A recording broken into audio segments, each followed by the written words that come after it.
Go ahead. Hey, good evening. My name is Margery Gans, and I'm a member of the board of the Writers' Room of Boston. I am delighted that you could join us this evening for the June reading in our virtual series, Readings from the Room. This series began in March 2021. And for anyone new to us, the Writers' Room of Boston is a co-working space in downtown Boston for any and all writers, whether you're established or just emerging, any of you who want or need a quiet place to write. Because the room is open 24 hours a day, it provides desks and silence and the quiet companionship of other writers. We've been serving the writers of the greater Boston area since 1993. And during and since the pandemic, the room has been offering online resources, including this reading series, an online writing group with prompts and discussions. And in January, we inaugurated a series of interviews with guests knowledgeable about, for example, getting your work to a publisher or agents, or guidance for online publishing, and most recently on audiobooks. So do contact us if you're curious or you have any questions about the room and its programs, and check out our Facebook and Instagram posts at Writers of Boston. Our website has photos, announcements, and that's where you can find recordings of the past readings from the room.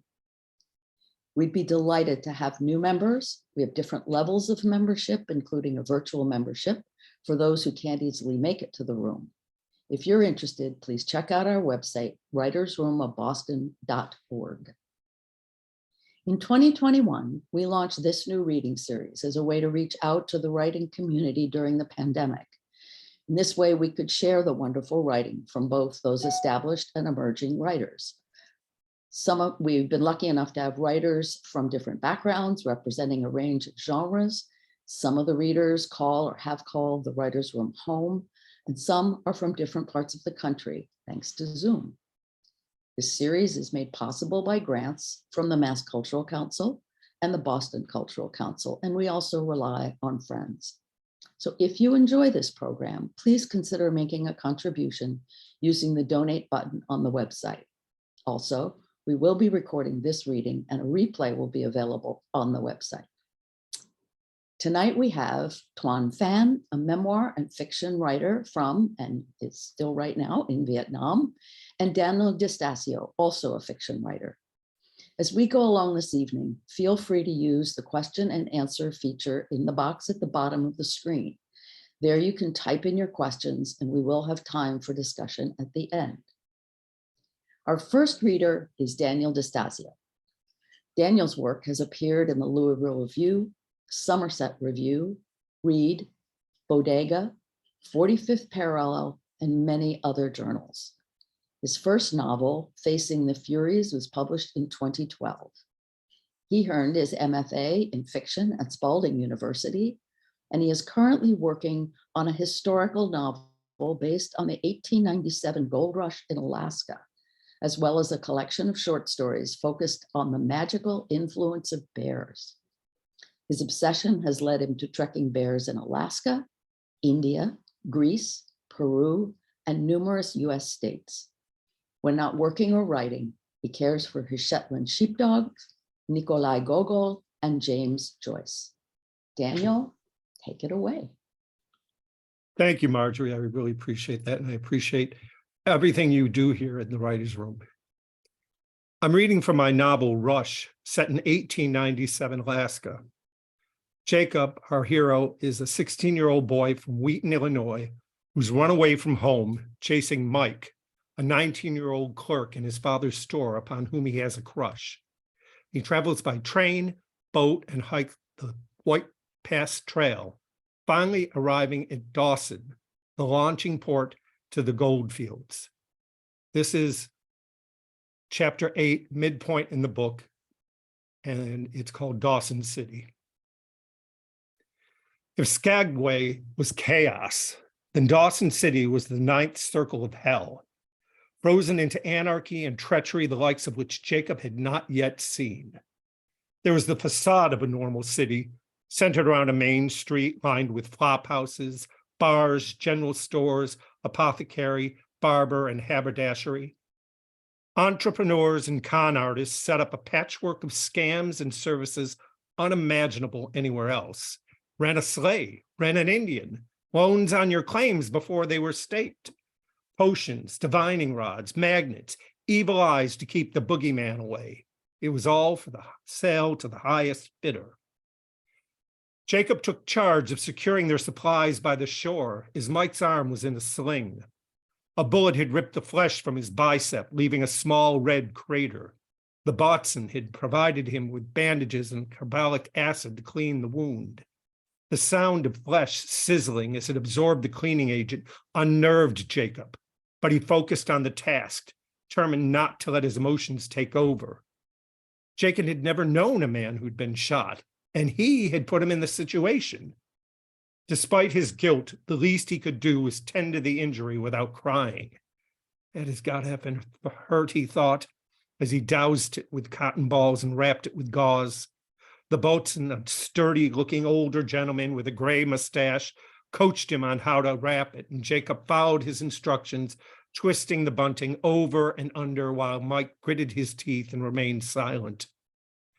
They walked the length of the town, weighing their options, a few bucks for a night or two in a heated room, or months of living in the cold open air, $10 for some eggs, reinforce their boots.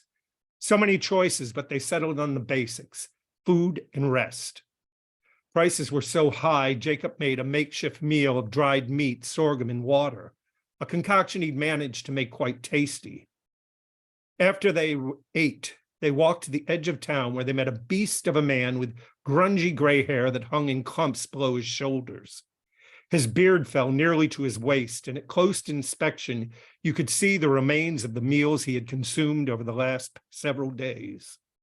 He was short in stature, which he tried to compensate by wearing an oversized hat that was stuck to his forehead and full of moth holes. When he introduced himself as the dog man, he bared two teeth that pointed in the opposite direction, making a treacherous V in the center of his mouth. His breath stank so badly, Jacob stepped back when he offered his hand. Mike motioned to his injured arm as an excuse to dodge getting any closer. Interested in dogs? Come take a look. He led them to a shack with a pen in front, containing 20 or more magnificent beasts, despite their worn, weary eyes and filthy coats. They were mostly huskies, those lions of the canine world who carried themselves with a regal bearing, heads up, muzzles forward, and bibs stiffly shaped in perfect V's. Jacob delighted in seeing so much animal energy bound together. Their carriage, the seriousness with which they conducted themselves was strangely calming. Yet there was something unsettled about them, a primal calling, an unanswered need that Jacob emphasized with. As he approached the perimeter of the fence, the dog stirred. Several charged toward the fence to sniff at him. One stunning male bounded towards him, its icy blue eyes intense as he appraised Jacob. Be careful. Don't trust them bastards. The old man wielded a large staff and smacked the dog aside the head. The dog drew back on his hindquarters and whimpered. Jacob was stunned. What the hell was that? He understood the need to be careful, but there was no need for cruelty. If he had that stick, he'd whack the old man and show him what it's like. He closed his eyes and steeled himself. It was wrong. How much do these dogs run? Mike asked. Jacob knew Mike was trying to defuse the situation, but he was still furious. No good came from beating a poor animal. The dogs, who had cowed away from the fence after their beating, inched towards him again. He longed to assure them that he meant no harm, perhaps a piece of dried meat as a peace offering. Mike led the old man around the corner of the house, presumably talking a deal. When they were out of sight, Jacob stepped over the fence and approached the blue-eyed dog who was beaten. The pack began to circle him, uncertain but on guard. He stood still as they brushed up against him. The heavy musk of dog sweat filled his nostrils. They began to move faster, charging him, and as he tried to ease his way back to the fence, a great bulk banged against him right behind the knees, and he fell flat, twisting his leg. He heard a crunch as he hit the ground. His leg seethed as if it was on fire, and he howled in pain. Jacob! He looked up to see Mike screaming his name while trying to navigate the fence. The old man grabbed Mike from behind, stopping, and spat out a string of cuss words. The dogs knew something bad had happened, and they did not want to be associated with it, but the smell of jerky was too overwhelming. The old man took out a pistol and fired it into the air, and they scattered to the corners of the pen. Then he opened a gate and reached down to help Jacob stand up, but as soon as he pulled him to a standing position, Jacob crumbled down. His left leg was unable to support him. Mike joined the man, and together they carried Jacob to a nearby bench and laid him down. Looking to me like you might have broke something. You better fetch Doc Phan. You'll find him in the saloon. And Mike took off running. There's a short scene here, and now we'll go into the doctor. I'm Dr. Phan. Looking up, Jacob saw a giant raven in a top hat and a black cape. He had rheumy eyes, a river of red veins that traveled along a beaky nose and a droopy mustache below. Jacob tried to remain calm while the doctor ran his fingers along his leg, but when he squeezed his knees, he screamed. A cool hand rested on his forehead, then brushed the hair from his eyes. Broken fibula. Needs setting and a splint. Be better if we can get you on something stable. You got a table, dog crap? Inside. The doctor motioned Mike to help carry Jacob into the house. Get the door, dog crap. You really are a worthless piece of shit. They got through the door with a bit of jostling, but once inside, the stench was overwhelming. Rank sweat, spoiled food, the rot of wood fouled the air. They laid him on the table alongside dirty dishes, with the doctor brushed aside with a clang to the floor. Easy. Sorry to sully your sweet little homestead here, the doctor replied. Jacob lay on the table as it teetered at one corner. He tried not to move, but the slightest breath caused a rocking motion. The doctor shook his head and whispered something in Mike's ears, whose eyes widened. Am I going to lose my leg? Take a big swig of that whiskey. Dog crap brought the bottle, took a drink himself before handing it over to the doctor, who held it to Jacob's lips and made him sip long and hard.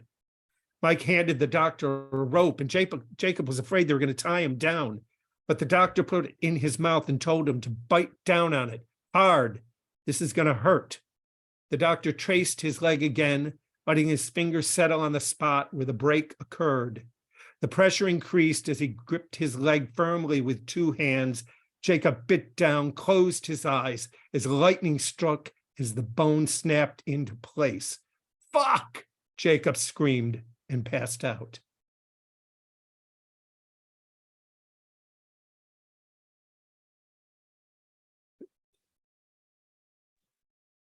Oh, thank you, Daniel. Thank you. That was wonderful. And I can picture it and almost feel it, which may or may not be a good thing.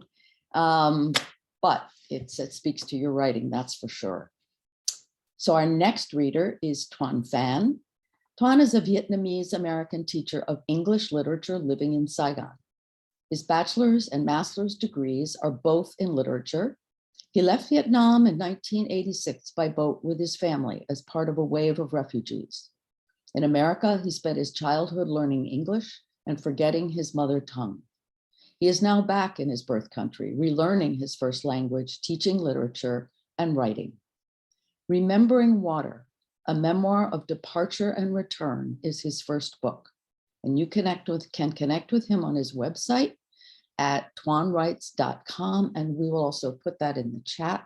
And Tuan, please read for us. Thank you very much for that introduction, Margery. And hello, everyone from Vietnam.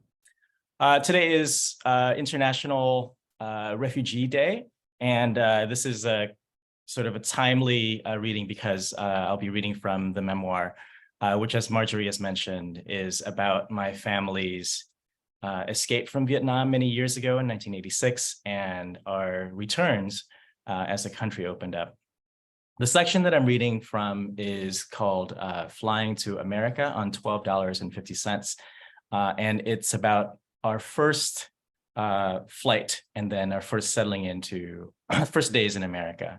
And just as a bit more context, we were flying from Manila, or we just coming from Bataan refugee camp, and to meeting our sponsors, Bill and Kathy.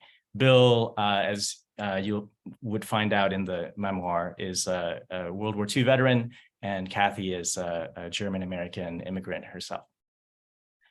Okay, so I'll just get started. Flying to America on $12.50.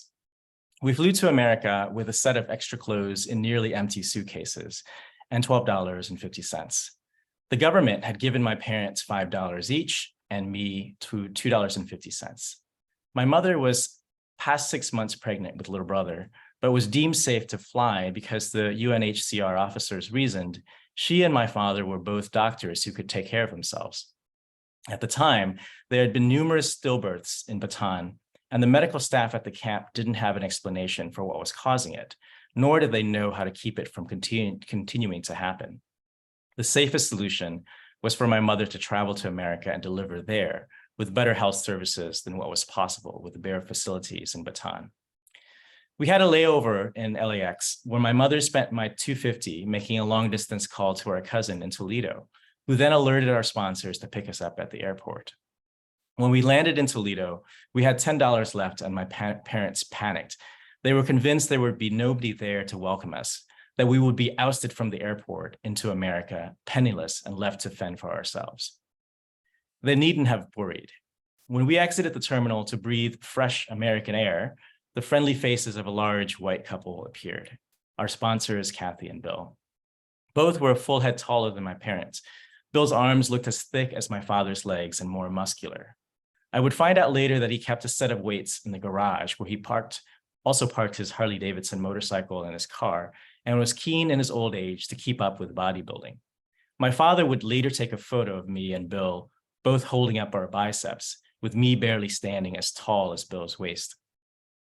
Bill and Kathy greeted us with unadorned warmth and jovial laughter as if we were dear friends of theirs, visiting after a long absence. Without preamble or word of warning, Kathy hugged me tightly to her ample bosom, and I felt immediately smothered in German-American kindness. Kathy brought with her a brown teddy bear that she called Teddy and gave him to me, my first American gift. I slept with Teddy by my side until I was in high school 5 years later, when it became embarrassing to let visiting classmates see him hold such a prominent nesting place in my bedroom. Though they assured us they'd take care of us and all of our needs at the insistence of my mother, Bill and Kathy drove us first to the local government office to pick up our food stamps, which would let us shop for groceries in the following days. Collecting stamps for food felt second nature to my mother at this point, after our months in Bataan, and she didn't want to feel so reliant on our new hosts. And then the drive to Kathy and Bill's house, where I kept my jet-lagged eyes wide open in the hopes of seeing snow. There was none. I looked at the sides of the streets for gold or gleaming silver and scanned the horizon for towering high-rises, and was disappointed to see nothing but endless fields of corn and wheat rolling by. It was May, nearly summer. I was 9, finally in my adopted country, nearly in its exact geographical center. Toledo, Ohio was as vast, wide, as thinly populated and landlocked a city as Saigon was dense, busy, and riverine. An American city of spacious parking lots, of malls and strip malls, of cornfields butting up against apartment complexes, of Ponderosas and the country's best yogurts, Red Lobsters and Pizza Huts, and Long John Silver's, city of Olive Gardens, and all-you-can-eat buffets at the Golden Corral.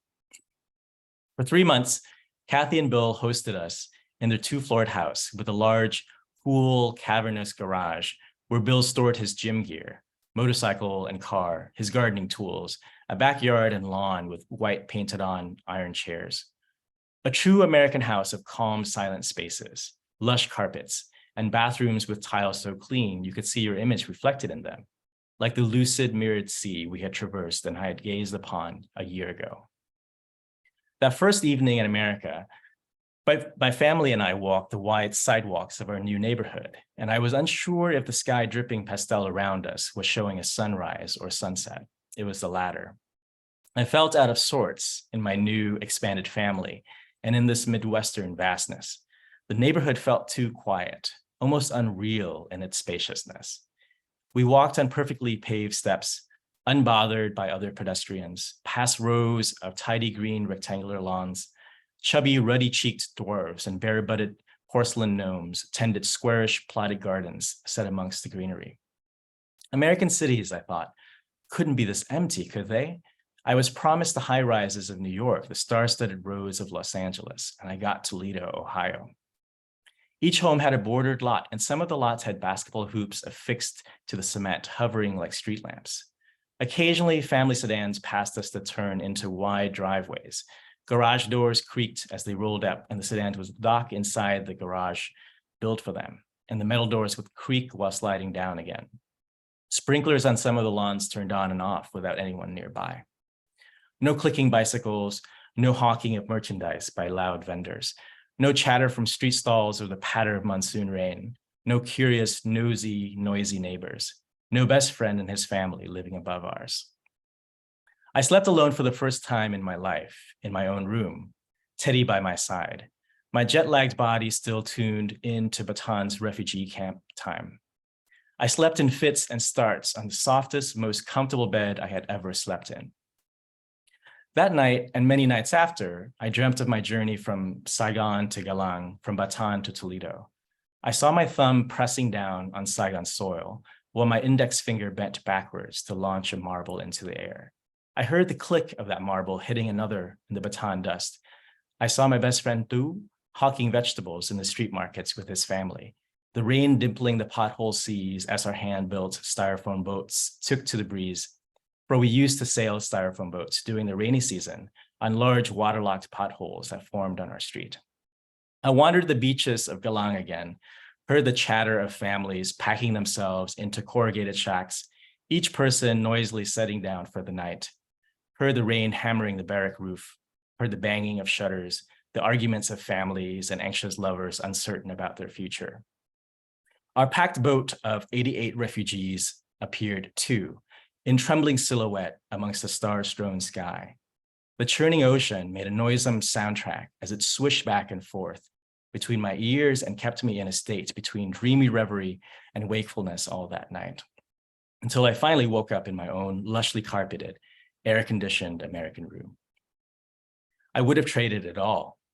For many nights after, I would have traded that spacious bedroom, America, all that quietness and all that cleanliness for a chance to hear my parents snoring in the same tiny room in our apartment by the river again, or Anyao snapping at me as he brushly woke me up for school. I would have traded it all to fly my 9-year-old self, like Superman, across 14,000 kilometers of land and ocean, back to our old apartment in Kusatanda, Saigon, where I would at that moment be sitting up and groggily watching the sun start its ascent back in the city of my childhood.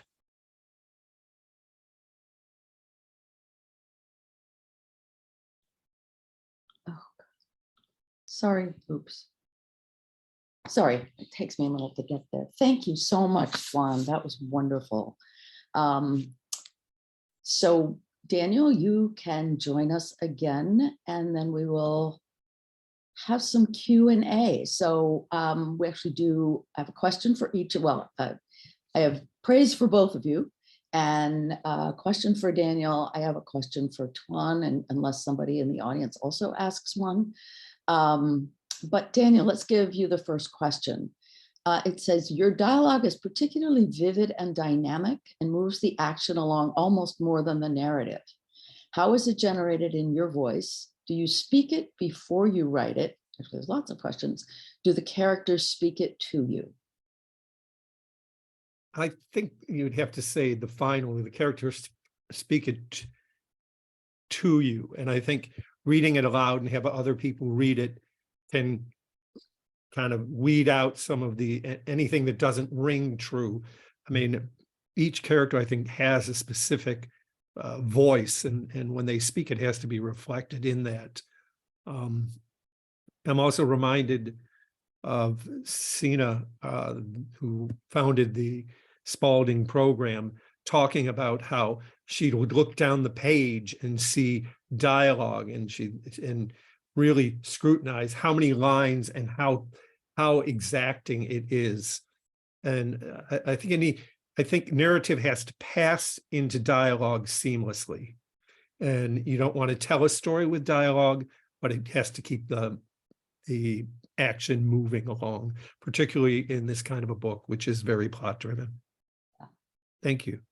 Yeah, I actually have another question, but first I'll move on. Tuan, here's the comment for you, and then I have a question which is related. The comment is absolutely loved the imagery in your memoirs, in your memoir. And my question is, when you have this whole life, how did you go back and pick and choose what you were going to include? I think that my answer might be similar to Daniel's in a way, in the sense that I think I wanted at least the first section of the memoir to have a sense of story and narrative. So I think that similar to what he said with pairing or linking dialogue seamlessly into narrative, I think that's what I was thinking about when I was trying to remember and recall elements of either our escape or when we were departing, and also just some memories of Vietnam back then. So I wanted to sort of make sure that it stringed into a kind of story, a kind of a narrative, and that there were stakes involved, and that we were, we were all kind of wanting something, even though there might be different things, my family members and I, my parents and I. So part of the remembering and stringing together and choosing and selecting for the memoir is about trying to see if there's a narrative arc at first. And I think on the return, it's slightly different. The second half of the book is more about, ruminations and thinking and thoughts about what it feels like to return.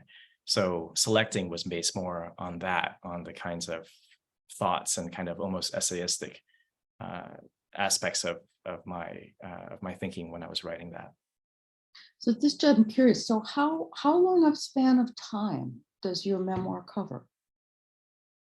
It covers our, I guess, sort of elements of my childhood. So in the 1980s, like 83, 84, and until essentially now. So 20 years or so.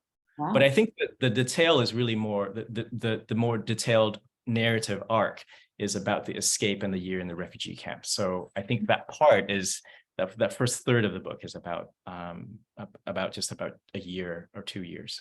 Okay, that's wonderful. And we do have your website up so that people can see it as well as the book cover. I'm going to go back to Daniel for a minute. One practical question, and then I have a quick question. Any idea when the finished novel will be available? It's a very good read, by the way. Well, as you know, publishing takes a long time. I'm actually on my 8th revision and working with a mentor on it, and I've had interest from agents, but I have not. It's still an orphan looking for a home, but I would hope it would be out in the next couple of years. Yes. And my second question to you is, what drew you about that place and that period?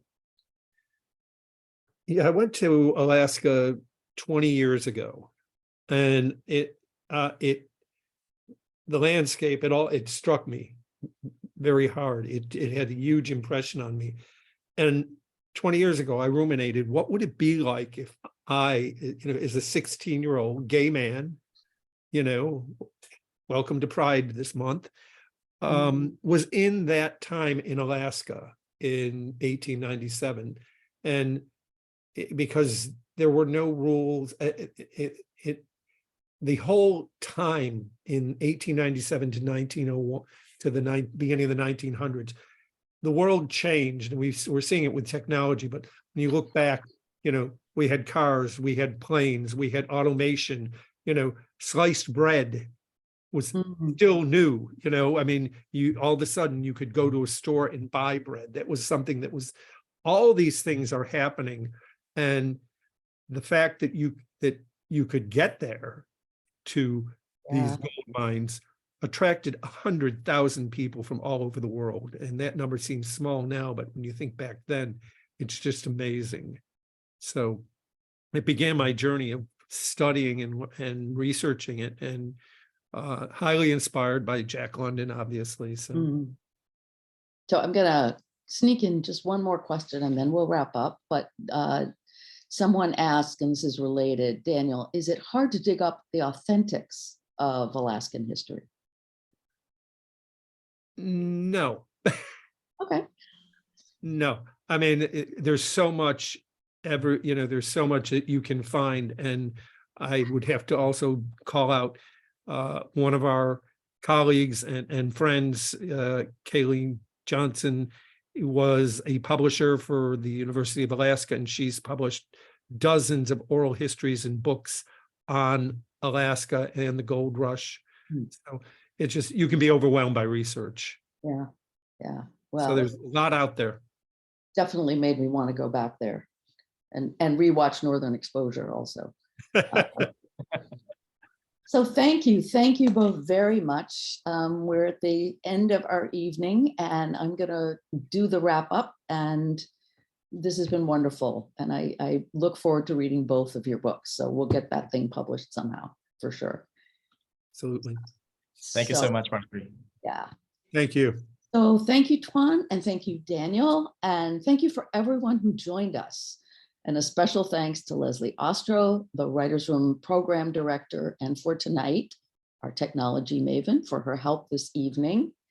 And our next reading will be on July 18th, and we will have 3 readers. So we'll go a little bit longer before our break in August. The readers will be Jennifer Chow, Mary Beth O'Connor, and Jeffrey Feingold.